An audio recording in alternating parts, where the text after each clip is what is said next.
Welcome to the Dits on Wrestling podcast, the podcast that you never even asked for. And we're dropping on a new day. It is a new day. Yes, it is. It's Thursday and not Saturday that we're dropping the podcast from now on. It gives you more time to digest it before the new week of WWE starts again. It seemed a bit silly, in hindsight, dropping this on a Saturday and then you going, well, Raw was 5 days ago, so most people, especially considering the quality of WWE right now, have probably long forgotten about Raw or Smackdown by the time the episode drops. So I've moved it back to Thursday, which means, yeah, it's a bit more fresh. And that's how it will stay for now. If it works, we'll see. So, this week, we are covering Raw, we're covering Smackdown, we're covering some Quickfire news. We're not covering Super Showdown because I just didn't watch it. It had nothing to do with, my feelings on it or, any of the controversies around it. Purely just because I didn't watch it. And a new way that I'm going around DOW Recommends. So, when we get to that segment, you'll know what I mean. But I'm changing it up a little bit. But, yeah, let's just get into this, shall we? Let's head straight into Quickfire news. Well, I'm afraid I've got some news. Here we go then. Mr. Imaginary Production Man, hit that track and let's smash in some news.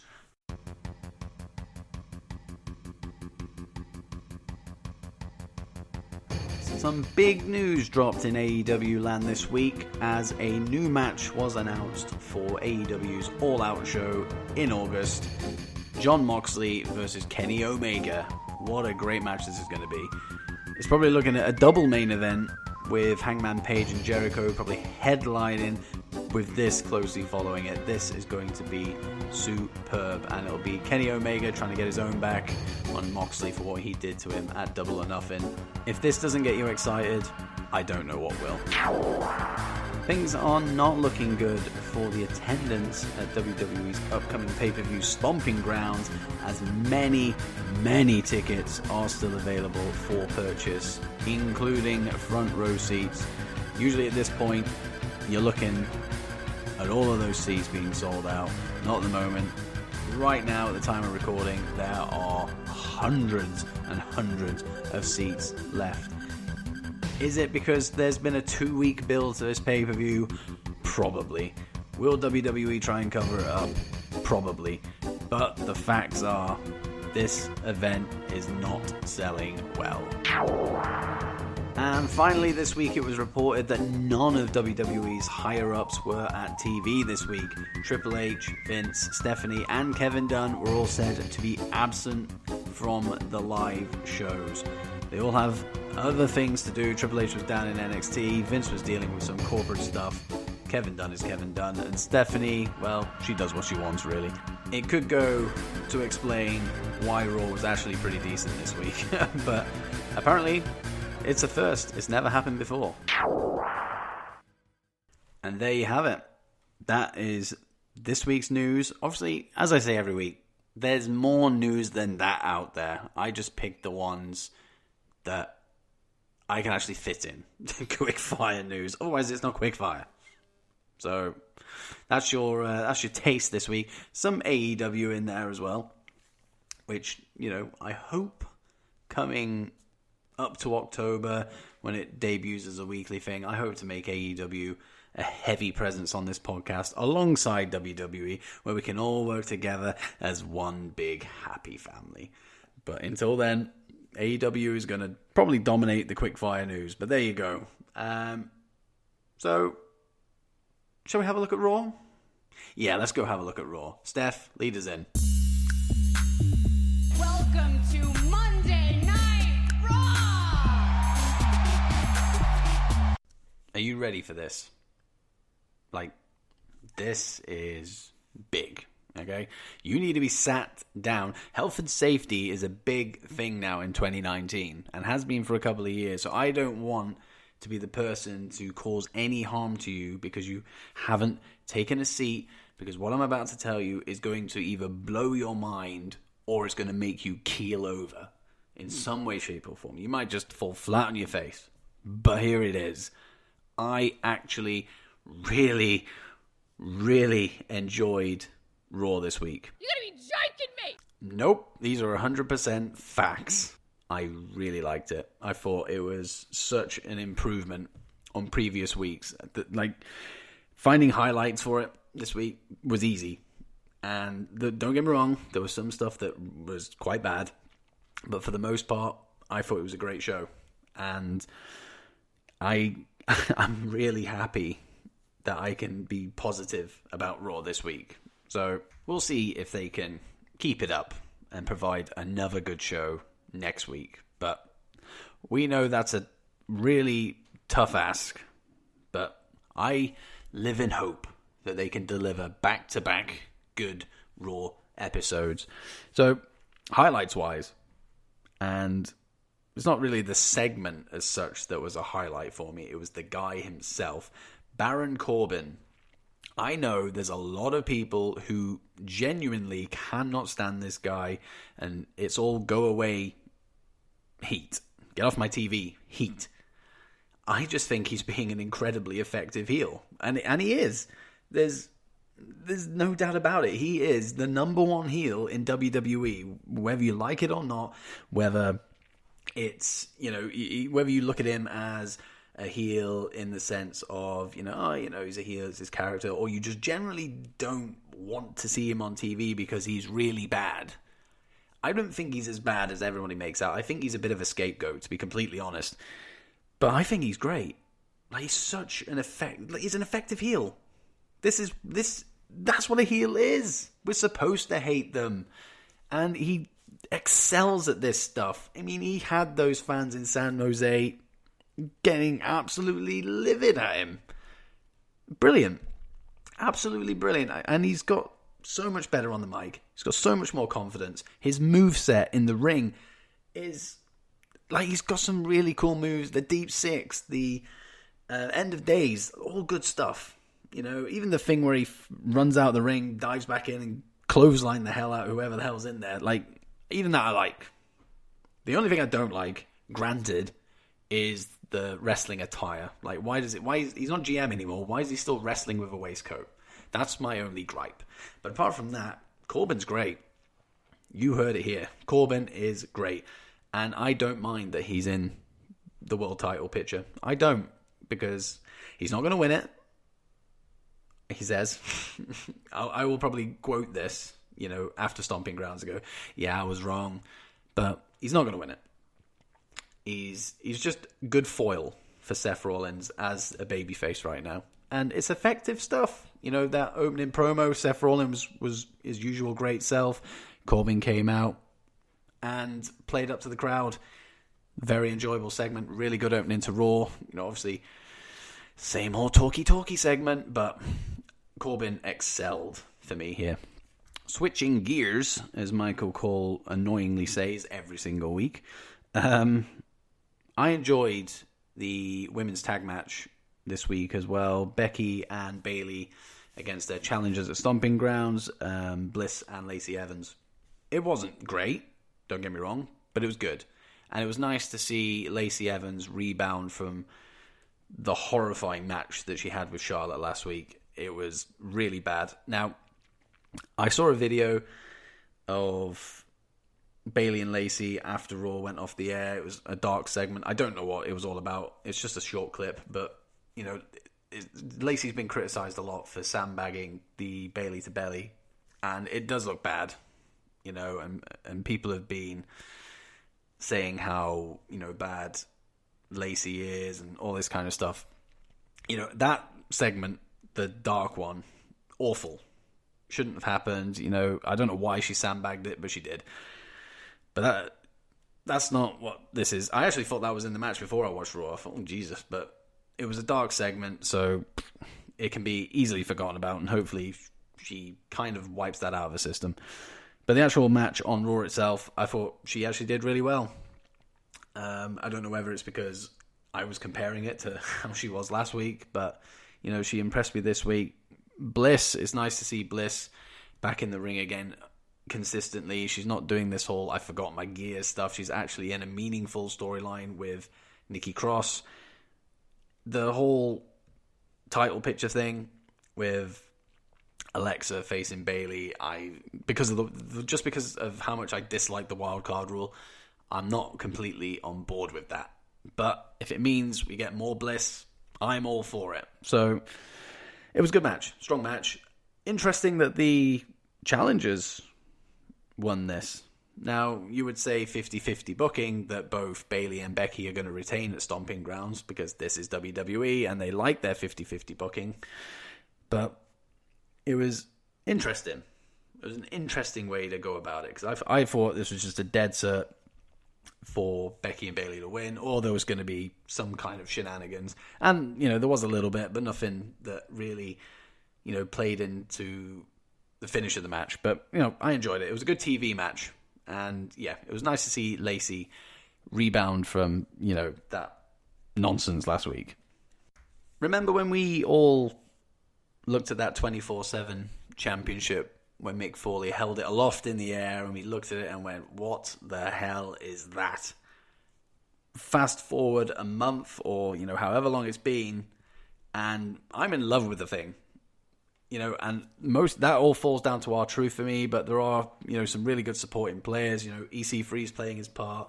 Drake Maverick is a very close second to R-Truth in terms of, you know, the entertainment value. Even Carmella is playing a really fun role in this. It's been fantastic. It's been really funny. And that's not something that WWE excel at either. Comedy is not their strong point, but whoever's writing this 24/7 stuff, keep them doing it. Don't put them onto something else. Otherwise, we'll get some other guy coming in and he'll just turn the whole thing into fart jokes, and nobody wants that. But this has been a highlight for every Raw, every SmackDown for me, and it's been the same for many of you. And yeah, R-Truth is, you know, he deserves most of the credit. And this week on Raw, the whole elevator scene, I thought, you know, it was really well done. You know, they were all trapped in there. They were talking about Drake's wedding, and, you know, it made a change from running around the arena, which I think if they kept on doing that every single week, it gets a bit samey, and it just becomes a bit... I'm going to use the word silly, even though we're very aware that the whole thing is silly, but it becomes a bit, you know, unbelievable that this would happen every single week. Just people chasing around R-Truth. But no, I enjoyed it. Really enjoyed it. Even the scuffle, you know, when the elevator, obviously they're all bonding together, the elevator doors open, and that was it. Everyone's back after that title again. Really enjoyed it. It reminded me of Home Alone 2 as well, when the whole staff are chasing Kevin through the hotel, and R-Truth was essentially the role of Kevin McAllister in this one. Really enjoyed it. Once again, I think people are going to disagree with this. You know, I love Baron Corbin for what he is, and I also love the Iconics. I honestly think everything they do is just funny and entertaining. I don't care how annoying they are. They're supposed to be annoying. Again, they're heels. That's what they're there for. You know, I really, really enjoyed... to be honest, I enjoyed seeing them on TV this week.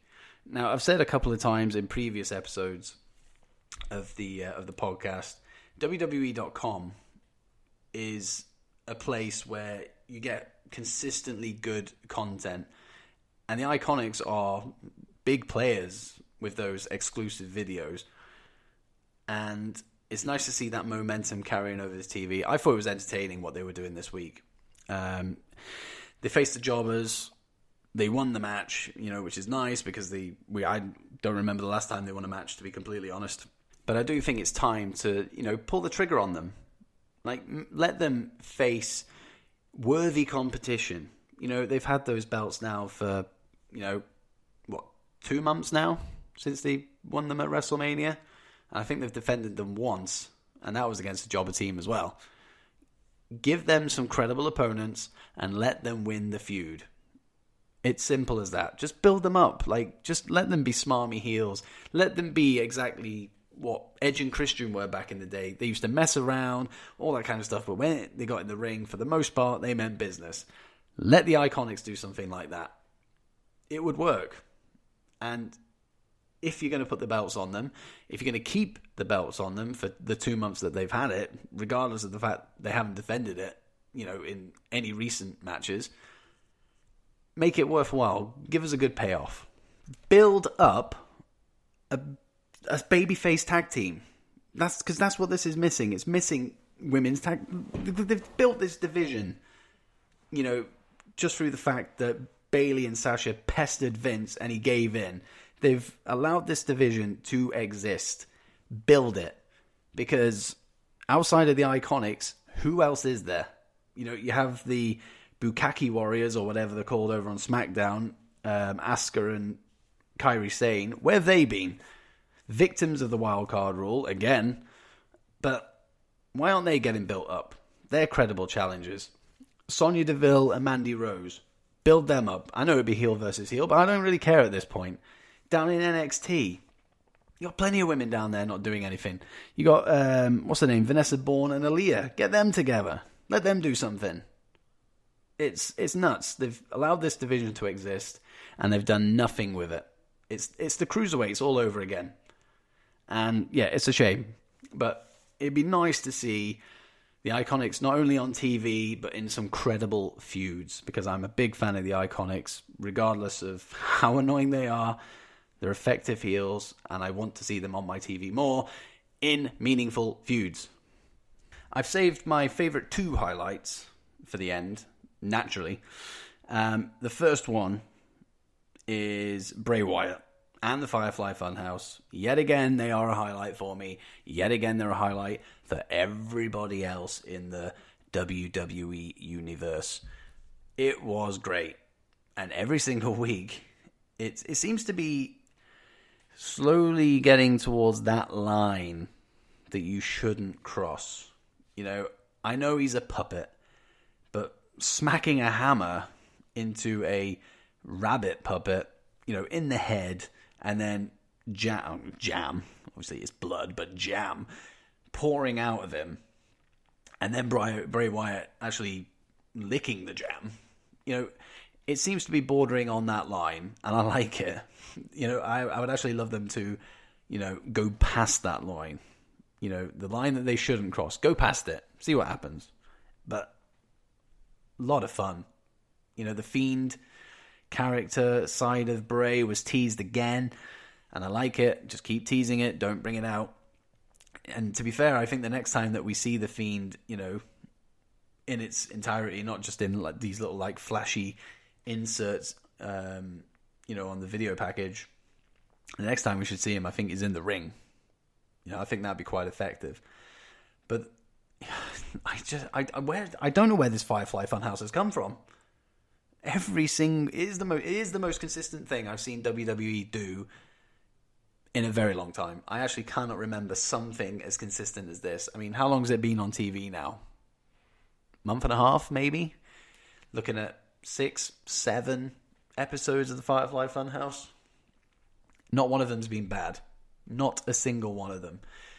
And look at social media. Look on YouTube. Look at the views that it's getting. Look at the love it's getting on Twitter, Facebook, whatever. Everyone loves it. And nobody wants to see this thing end. And I am worried how it will look when he actually comes out in the flesh in front of a live audience. I don't know how they would make that work, but I think they would find a way. Because just going off what they've done so far, whoever is attached to this thing and is writing with Bray, because it's got Bray's stamp all over it. Everybody said how creative he is and all that kind of stuff. Whoever sat with him needs to stay with him, and when he does debut this new character in the ring, keep whoever's writing the Firefly Funhouse with him, because it's gold. Whatever they're doing, it's gold. And yeah, this segment again was just one in many that have succeeded. What they do need to lay off, though, is the merch. Why have they put that jam jar as a t-shirt? But I kind of get it. You know, it's supposed to be, you know, crap. You know, just cheap. Well, it's not cheap. It's how much is a t-shirt on WWE shop? Like 20 quid or, you know, $20 odd, whatever it is. So it's not cheap, but it resembles cheap tat. And apart from the Wyatt Gym shirt, actually, from last week, I really like that and I really want it. I thought that was really cool. And I need that in my wrestling t-shirt collection. But no, Firefly Funhouse, once again, absolutely brilliant. More, please. And now my favourite moment, not including Bray Wyatt on Raw this week, was the Revival reclaiming the WWE Raw Tag Team Championships. I loved it. I don't think they should have lost it at WrestleMania for a start. You know, I know it gave Zack Ryder and, you know, Hawkins especially, you know, a nice little WrestleMania moment, but I don't think they should have lost it. What have they done with Ryder and Hawkins? This was the first match on Raw they've had in 4 weeks, or whatever it is. I mean, they're not going to do anything with the tag team division. Like, we've kind of seen that over the last year on Raw especially. There doesn't seem to be any love for it, but if you're going to have a team on top of that division, you cannot look past the Revival to be those guys headlining it. You know, maybe the Usos, you know, a close second coming in behind them, but I like the Revival on top. I like a heel tag team to be on top. You know, and the Revival are great. I don't even mind that they've been paired with Shane, because Shane's getting all the TV time in the world right now. So if the Revival are, you know, linked with him at the moment, it means they're getting a lot of TV time too. So now that they're tag team champions, now that they're aligned with Shane, hopefully this means some good stuff. We'll get past this Uso Hot or Usi Hot crap that they did, and the back shaving and all that. Nobody wants to see that part of the Revival. They want to see a Revival that are legitimate. That's what I want to see. That's what many other people want to see. The Revival are great. Let them be great. And it was a really good way to end Raw. I think it ended Raw. I might be wrong. I'm not sure if it was the main event or not. I don't know. It was Monday. A lot of days have passed, and I've slept a lot since then. But no, that was Raw. And like I said, I really enjoyed it. Like, it's such a weird feeling. I remember, I went into it expecting something, you know, absolutely terrible, and I've come out the other end, you know, feeling good for a change, and it's a nice feeling. I don't know whether it's because I switched off this week completely. I just thought, this is Raw. I need to watch it because I cover it on my podcast, and, you know, I just watch it out of habit as well. But, you know, I switched off from everything, switched off from social media with regards to Raw, and I just cracked on and watched it. And I think maybe that's the key to enjoying it, is not focusing on the negatives and listening to the negatives of, you know, everybody on social media. Just watch it for what it is, and you might enjoy yourself, at least more than usual. And that's how I feel about it this week. But no, I enjoyed it. Really good Raw this week. Now, looking on Twitter, you know, you guys thought it was a bit of a mixed bag for the most part. America's Most Dirty Diaper, great name, said it was a solid show. AJ Springer said came in with incredibly low expectations and was watching it in the background while watching Team Triple Jump and their E3 coverage. It wasn't terrible. Women's tag team match was good with Bayley and Becky. Yeah, it was really good. So yeah, some positive things. People going in with low expectations and coming out happy, just like me. Louis Benitez put up a GIF essentially saying it was pretty good. Isaac, yeah, it was good. Legit Mania, pretty decent. Tyler then brings it back.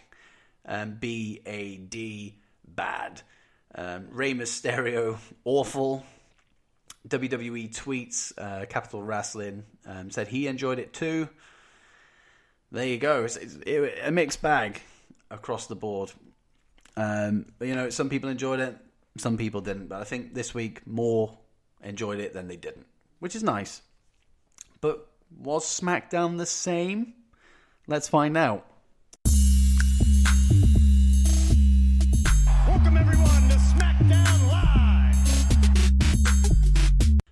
Well. I never thought I would see the day that Smackdown Live was inferior to Raw. It happened this week, and I don't know. I don't know if it's just because I couldn't get into it, or it was disappointing this week. It really was. And I was trying to work out why it was, and I actually heard something that the writers on Raw and SmackDown have now become a joint unit. So I don't know if some of the terrible stuff on Raw has just shifted over to SmackDown. I mean, this is post-Mania, so it's been going on for a while, and we've all noticed a slump when it comes to SmackDown. I think every single, starting from episode 1 coming to this point, I think I've talked about a decline in SmackDown and not really enjoying it as much as usual. However, that being said, I do have some highlights. So there is that. It wasn't a complete catastrophe. I still enjoyed it a little bit, but it wasn't as good as Raw. Let's just put it that way, which is insane considering where these two brands were a year ago, 2 years ago. But I do have highlights. So here we go. The first one is it's going to be a retread of what I spoke about with Raw, because it involves the 24/7 championship, and that's the consistent thing between Raw and SmackDown. It's always going to be there.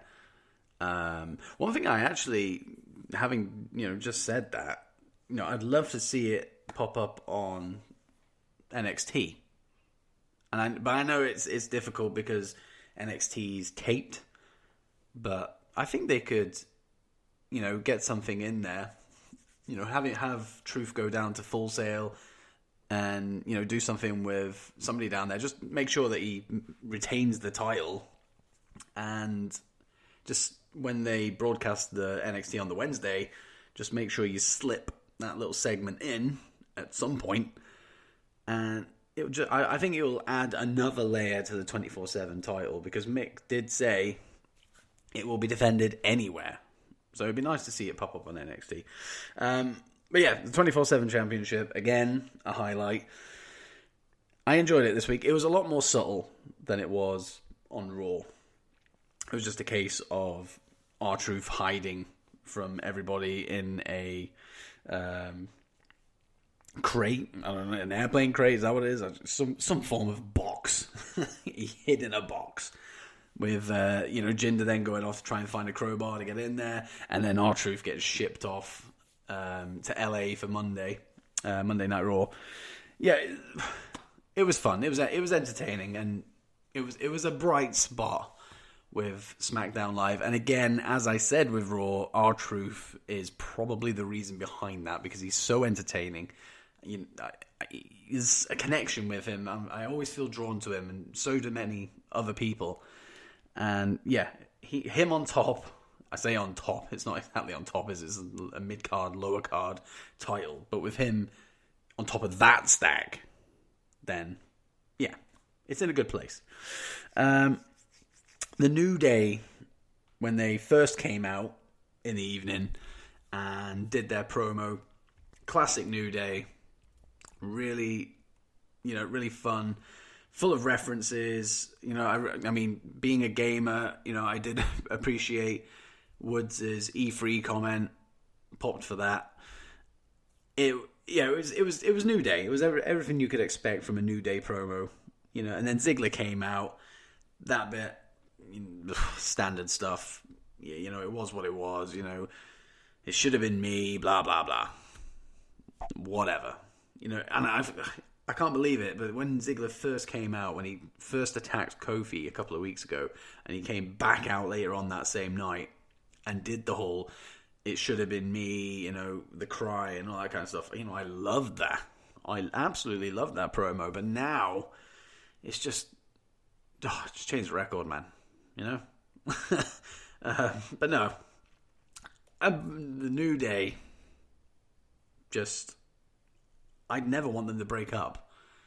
And they've been together for 5 years now or something like that. It's mental. But yeah, good promo. Classic New Day. Can't complain. Can never complain. 2 matches. Finish off the highlights. Always got to get a match in there somewhere, unless it's a clean sweep across the board of terrible matches, which WWE can't even, they haven't achieved that yet with this recent slump, which is good. At least you get one good match. Nikki Cross versus Bayley. It was a good TV match. I'd say it was the best match on the show, actually, to be honest.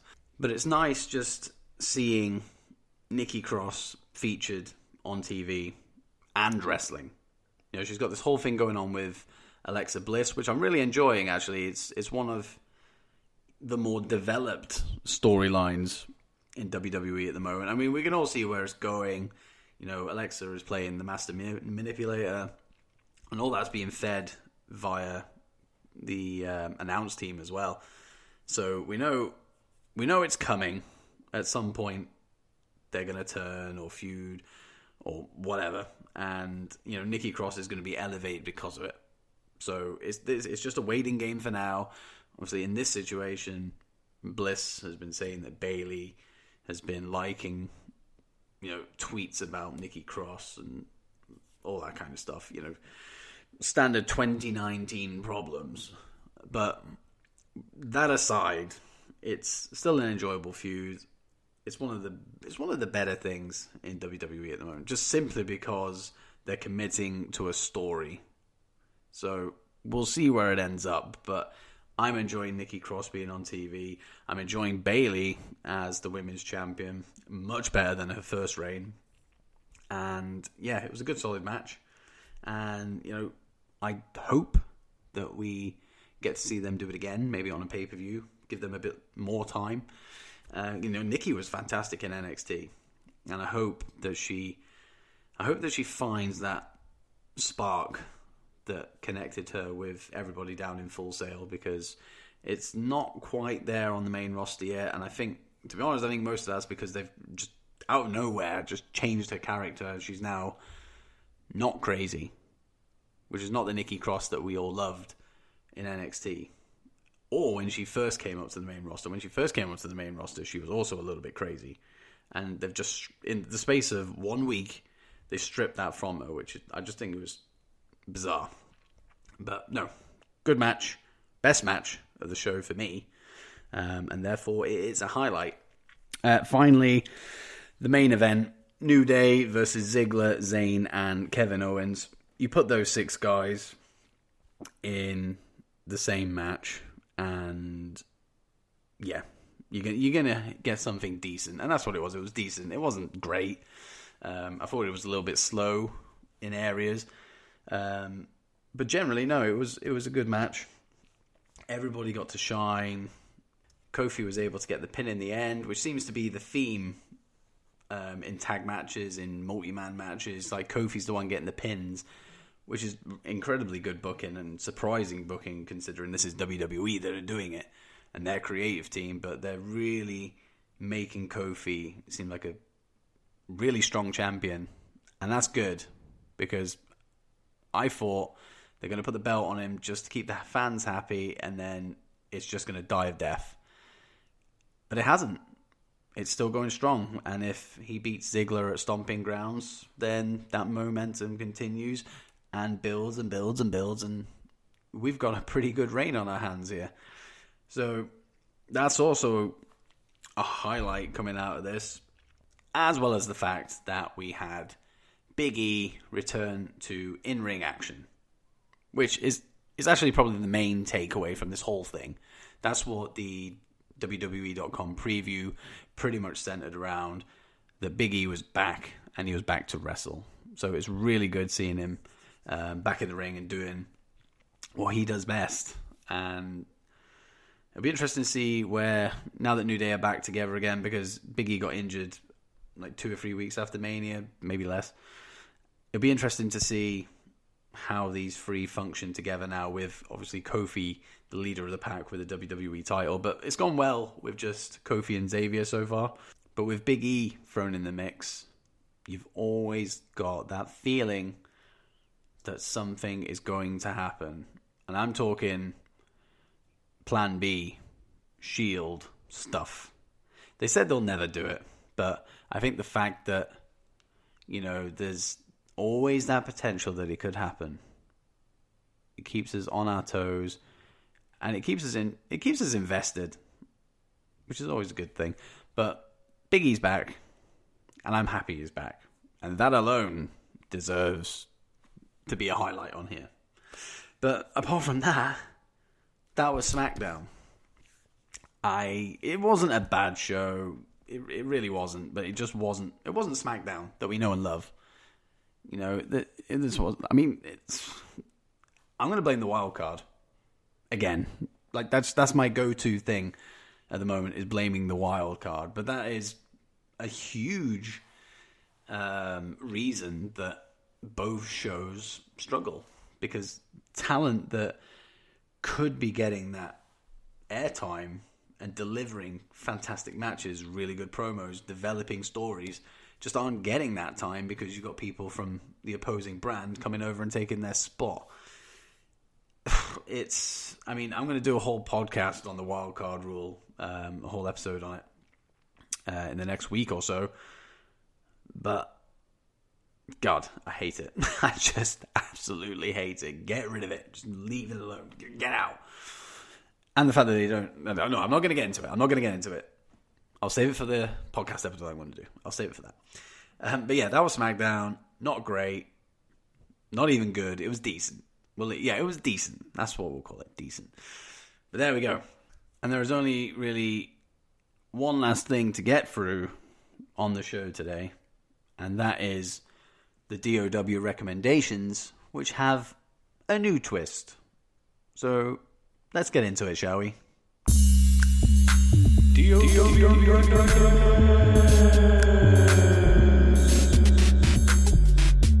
It's time to shake things up a little bit with DOW Recommends.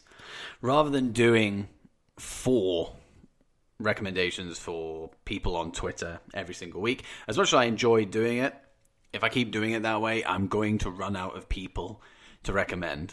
So every week from now on, from today, it's going to be a headline recommendation for somebody on Twitter. And then you'll also get a recommend, it could be anything, matches, pay-per-views, a certain wrestler that not many people have heard of, all that kind of stuff. So you're going to get a recommendation for a Twitter profile, and you're going to get a recommendation for something wrestling-based. So there you go. Back in April, whenever I started this thing, I made that decision that I would be recommending more than people. Never got around to it. I just got caught up in recommending people, which has been fun. I loved it. And, I love, sharing profiles that I enjoy for you guys to follow. And obviously I'm still doing that. But, there's a lot of matches that many people might not have ever seen, or might not have ever seen for, a long period of time. So, just by recommending a match, it might, give them something fresh to watch outside of what WWE have got going on, or what any of the other promotions have got going on. So we'll get straight into it. So today's headline Twitter profile, and the first headline as such, DOW recommends, is at Tenacious DMC, formerly known as Dude McIntyre. This is technically a cheat, to be fair. He was a recommendation on the first show that I did, but Twitter really messed him around, and they got, I don't know what they did to his profile. I'm assuming they've suspended it indefinitely, but he's back as DMC. I from before, this guy is your big brother. He's the guy that you want backing you up on Twitter, and that is a fact. Which is probably why he's suspended in the first place, because he said something in retaliation or in defense of somebody else, and they haven't liked it. They reported him, and he got suspended as a result of it. That's what I'm assuming happened. I haven't actually personally asked him, but he is a really great guy. He's got a commentating gig as well at a promotion he's part of, the Southern Hemisphere Wrestling Alliance. So if you're able to check any of that out, go and do it. I've seen some stuff from them, and it's actually really good, so you're not going to be disappointed checking that out. But yeah, go find him on Twitter at TenaciousDMC. Give him a follow. He's essentially the APA of Twitter, the Australian Protection Agency. There you go. I've created a gimmick for you. Enjoy. Now, my second recommendation that I want to throw out there is a wrestling match. And it is one of my favorite matches, ever. And is another reason why I'm throwing this out, because it involves a certain Shane McMahon, who is getting a lot of TV time at the moment, and it's not all good. Personally, I am a fan of Shane, but even for me, it's getting to that point now where he's just on TV too much, and it would be alright if the content was consistently great, but it's not. It's getting tiring. So, how about you take a trip down memory lane and go and check out his match against Kurt Angle at King of the Ring 2001 Street Fight. It is fantastic, brutally fantastic, and some of the most famous scenes in WWE, something they've always used in the old "don't try this at home" video packages. This was always in there. You had the whole Kurt Angle, I think I broke my tailbone. That was this match. He took a suplex on the ramp and ouch. Instant pain. And then, of course, you had Shane McMahon not breaking through the glass in the set. Yeah, it took some brute force to get him through there in the end. Not only just in, but back out again. And, these two pretty much just went on autopilot from the moment they left the ring and headed up that ramp. But the whole match itself is just... it's very entertaining, very enjoyable. It's got a really good story behind it. And when you have that knowledge of, what they were going through, not only with Kurt's injury, and Shane not breaking through that glass and landing on his head, and it's a spectacle. It really is.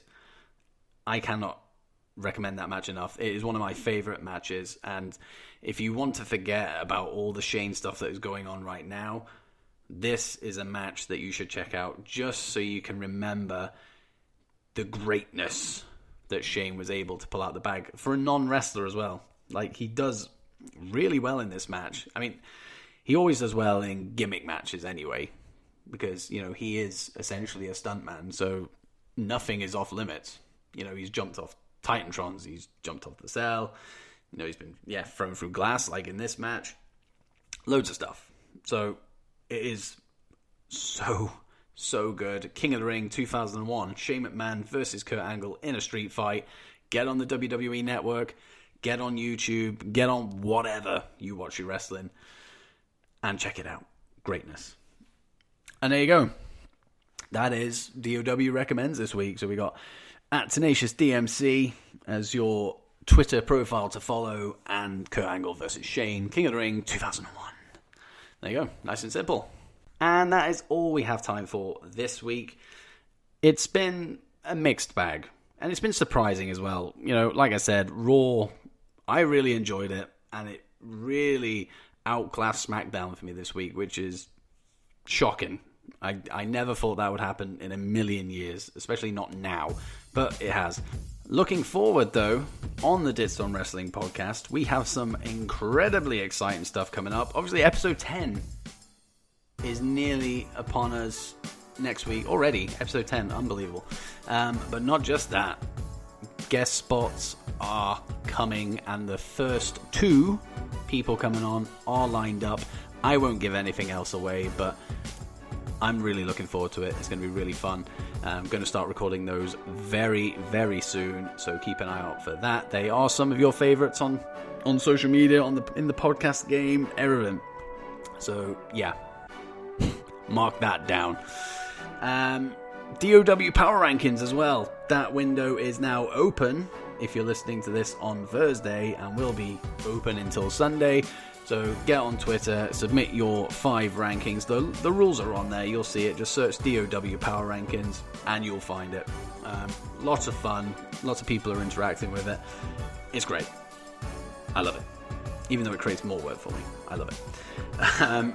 You can find me on Apple Podcasts, you can find me on Spotify, you can find me on Stitcher, you can find me on Spreaker as part of the SLTD Podcast Network.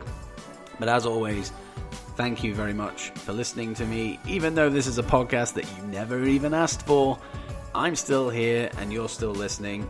I am forever grateful. So thank you very much for listening. I will see you on Monday for the DOW Power Rankings results. See you guys later. Cover me, I'm done.